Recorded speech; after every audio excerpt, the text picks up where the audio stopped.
big ISP who saw what was going on. And I always kind of called it the Wild West, because there really weren't a lot of rules yet. In fact, there weren't even a lot of laws yet to deal with what was going on out there. But at the same time, I was always sort of inherently optimistic that it would somehow be okay. And some of that meant there would be new products and new services that would try to help people protect themselves, and that wound up becoming an entire industry sector. But also that people would kind of try to help each other in the process of figuring out how to make all this stuff work together. And I think what's one of the more interesting things that we had seen back then was that some of the groups that were doing standards work weren't doing it in quite as, have to be diplomatic here, bureaucratic a way as some of the traditional standards bodies. And I remember this one phrase that sort of told me that I was in the right place, which is from the Internet Engineering Task Force. They said, "We reject kings, presidents, and voting. We believe in rough consensus and running code." And I thought, wow, I like these guys. I can work with this. But then I was getting phone calls at 4 o'clock in the morning when people were being hacked all the time. And it was sort of newsworthy, but people didn't even know to talk about it yet. It was so weird and unusual, it wasn't newsworthy yet. But as time went on, I realized that, the internet is not a good place or a bad place. It's like the street. Good things, wonderful, miraculous things happen on the street. People save each other's lives, people meet and get married, wonderful things happen. But there are alleys that are kind of bad. And it doesn't make the whole place bad, it just makes some neighborhoods kind of bad. And that has always sort of informed my perspective, and I've tried really hard not to color it. And I look back now, having spent some time trying to work with some of the folks addressing the government's concerns about some of these things, and then also working in one of the bigger companies that tries to build products for that. Yeah, when you were at Smith. And I realized that it's still pretty much like the street, but the good news is the citizenry have gotten more savvy. And that I think my optimism has not been misplaced. That some of how we thought we would deal with these things is different than what we expected. In fact, I don't think when I started I would have ever expected the folks at Fort Meade to be producing really good readable guidance about how to do things like configure commodity operating systems that you could buy, off the shelf. And I thought that was awesome, but I tell you, I never would have predicted that. So I look back and I think that, if you look at the history of this conference and its sister conference, part of why things have been manageable and part of why things have continued it's bad out there sometimes, but we get better, even if some of the individual problems get worse, is because we've created environments where people can talk to each other. And I remember DEF CONs where there were no feds that admitted to being feds until someone pointed them out in the crowd. And you could probably count the total number on a hand. Well, and the very first fed that I didn't spot, he came up and revealed himself at the end of the first DEF CON. And he said, I'm from the Secret Service, and I just wanted to say hi. And I wanted to say hi, Sunday evening after everybody was gone. But I had invited the Secret Service, and they were saying, no, we can't comment, we can't be there officially. That sounds like policy, and we're enforcement. And so, if you want somebody to show up officially, just talk to, the administration, not us. And but they still sent somebody. And that gave me the idea for Spot the Fed, actually. It's like, okay, so if you are going to show up, we're going to, make it a little bit more fun. Okay, so we kind of know their perspective, where they're coming from. So I want to open up to the audience and see if anybody here has any questions. You want them to look forward, backwards, point fingers, whatever you'd like. So there's a microphone right here. All you got to do is come up to it and say who you are, where you're coming from, what you want. So take it away. Hi, my name's PowerCycle. I've worked for two of the biggest DDoS defense companies in the U.S.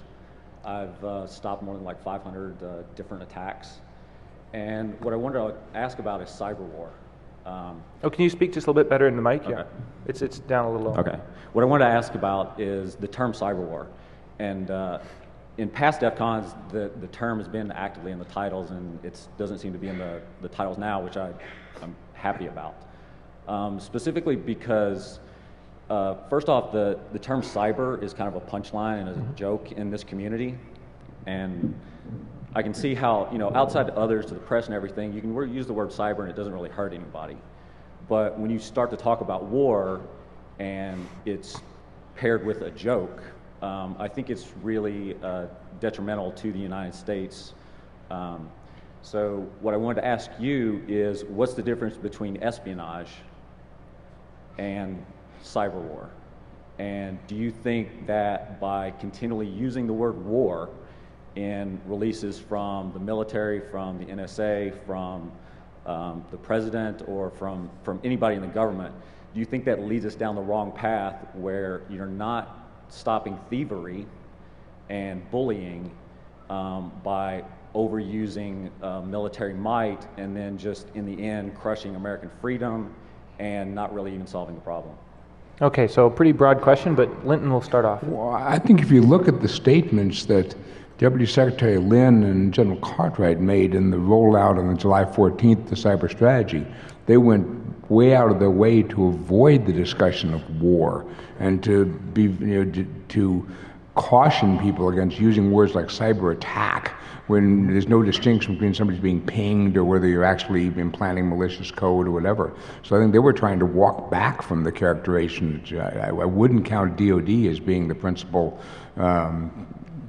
proponent of the term cyber war.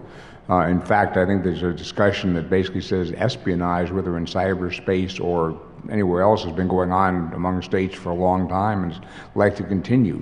Take that off the table as a distinct issue. The question here is, at what point do the consequences of some kind of an attack mounted through cyber means lead to loss of life, destruction, whatever, that becomes serious enough to be considered? But the generic sort of easy flow of cyber war is not something DOD is using at all. A lot of people are using it about DOD, but I don't think you're finding that from the official spokespeople. Didn't in the release, basically, the United States say that a cyber attack on the United States would be retaliated against? I think they were very ambiguous. They were consciously ambiguous in the response. Why not be specific? Because one of the things one tries to do is to impose an uncertainty in the mind of from a deterrence point of view, against those who may wish you harm. And in addition, the act of declaring war is a very complicated activity in the United States. You have all sorts of different people to get involved, and you're not just going to go in and say, this is it, we're going to do it. You've got all attributions. Isn't that just what we did in Tunisia? Pardon me? Isn't that what we're doing in Libya, I mean? So let's just stay in cyberspace, right? I'm not going to get into a big discussion about U.S. policy. I'm just saying that in the case, they were very clear in the discussions on July 14th about not being explicit in their red lines as to where what a cyber attack, what would constitute various acts, but also to reserve the right to respond through a wide variety of means if the level of damage warranted it. Well, it's sort of like, let's say you attack the United States with, I don't know, a biological weapon. That doesn't mean we can only respond with biological weapons. We don't have any. Right, but so is that getting like a physical attack where people actually get hurt in the sense of stealing a bunch of data from a corporation or from a government department? Right. There's no actual death. And when you started your question on the cyber war versus the terminology and the definition, I think that's what we'll stick with. Otherwise, the conversation will explode. But from my perspective, and I'm not really a panelist, so I'll just be short, it's that for me, the language informs decisions, and if the language is warlike language, it sort of leads you down mentally a warlike path. And that's why I find it interesting that the language that people who write about the DOD and the military always tend to stick the word war in there. Yeah. But when people write about sort of civilian and companies being attacked, it's always like cyber thugs and cyber criminals organized crime, because they're taking a law enforcement mentality. And the law enforcement mentality always is sort of like block watches and community watch and ground up and, you know, watch out for your neighbor and lock your doors. And the military mentality is, it's much more, you know, very command and control. And so I think you're seeing the people who write about both areas are now having to somehow reconcile that. And it's interesting to listen to the vocabulary, because it's changing. There's a reason why you don't see a lot of talks that say cyber war at DEF CON anymore, because everybody realizes that's kind of nonsensical, and they're starting to sound dumb if they put that in their titles. So I'll let Tony respond, and then we'll move on to the next question. Thank you. Thanks. Oh, just a word or two to echo Dr. Wells. I mean, and I don't think you'll see that kind of language. You know, war has a particular meaning in the Defense Department. Yeah. And that leads us to places that, you know, no one's going right now. I will say that I'll just comment briefly on your the use of the word cyber, though. You made a comment about that. I was in a room full of defense contractors, and I said, okay, everybody raise your hand if you have a gigantic room full of fancy screens and blinking lights, and the name cyber is somewhere, the phrase cyber is somewhere in the name of that room. And all the hands go up. And I said, and then how many of you, a year ago, that room had the name IO, or Information Operations, in the title instead of cyber? And most of the hands stay up. And I said, and then 2 years before that, how many had that same room, but the title Computer Network Operations was in the title, the phrase was in that title instead? And sheepish hands are still kind of hanging around. You know, it's people kind of gravitate to the buzzword of the day because that drives attention, funding, you know, and so forth. And it is overused. There's no question about that. Do you want to say something, Yeah, Rob? just real quick, and I have no affiliation with these guys, but I recently discovered a site called something like, if I use the prefix cyber, will it make me look like an idiot.com? And there's this great sort of expert system decision tree, and it's like, are you trying to get money from this particular type of customer? And it walks you through these decisions, and it gives you kind of probability ratings of how much of an idiot you'll sound like if you use it. And one of the questions, qualifying questions way down in there is, are you preparing a presentation for the US government? Yeah. So you're not alone in Now asking I know why that. they're all so consistent. They're also consistent because they use the site, right? So just to amplify that one more time, we had a conference on cyber something in DOD, and about 150 people in the room. And my question was, all right, how many of you are under 35? It's like 7 hands go up. And so the question was, okay, you know, what questions should we be asking here that we're not? And a 20-something-year-old lieutenant got up and said, well, you know, nobody in my generation uses the word cyber. We may be connected, we may be online, we may be LinkedIn, maybe whatever, but cyber is just not a term that's part of our vocabulary. And so if you're building all this great vocabulary around cyberspace and cyber whatever, and a large part of the young people who are operating and they don't really understand what you're talking about, maybe you should give some thought to that. So. Yeah, well, my problem's not with cyber, it's with war. And I would just, I think war is not a term the DoD will use in this case. Next question. Good afternoon, panel. Can you hear me okay? My name is Joe from North Carolina. And my question is, if you were to give another keynote speech, what would it be?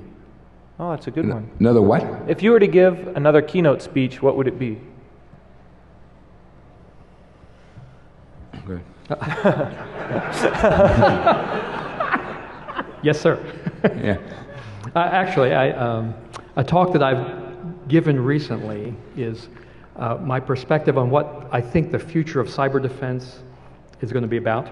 Okay, so I'll just give you the quick summary of it. And the bottom line conclusion is, I think the key to success in defending ourselves in this mythical cyberspace is solving what I call the massive information management problem.